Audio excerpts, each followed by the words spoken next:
On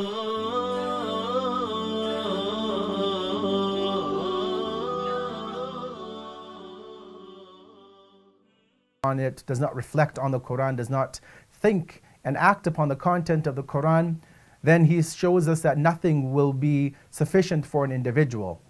One of the understandings that we have of this tradition is that it does not just relate to the recitation, the reading of the Quran. Obviously that is the first and most important step in the application of the Quran within our lives. And this is really what we need to seek to achieve, is not just a recitation of the text of the Arabic, but also the understanding of the content and the context of the Quran, and then to be able to put the action, the acts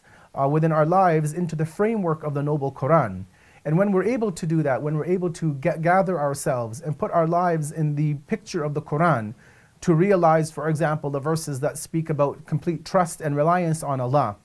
to realize the fact that Allah is the only entity in existence that can actually bring us harm or can remove any kind of dangers or harms away from us. When we put our entire trust in Allah, as the Quran repeatedly talks about,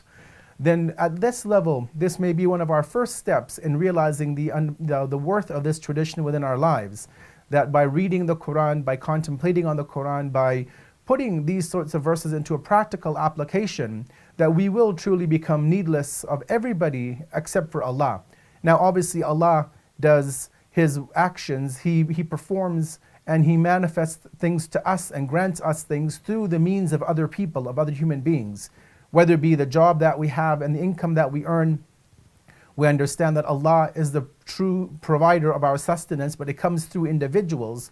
But when we reach to a level in our lives where Allah is the only focal point, where we pin all of our hopes and trusts and longings and desires on Allah through the understanding of such verses of the Quran, then we come to this realization of this tradition that everything that we have comes from Allah, and that we have to rely and resort solely on Allah for all of our daily needs and requirements. And as some of the traditions tell us, that even when it comes to something as simple as our shoelaces or the salt that we eat, that we need to ask Allah and trust that Allah will provide even these of the minutest and smallest things within our lives. Because if Allah does not wish for us to have something as simple as shoelaces or salt, as the traditions say, then even that would be prevented from reaching us. And so in this blessed month of Ramadan, as we try to reconnect and to have a deeper affinity to the Quran, let us remember Allah as being the true provider, the true source of everything, and that we need to pin all of our hopes and trusts and longings on Him,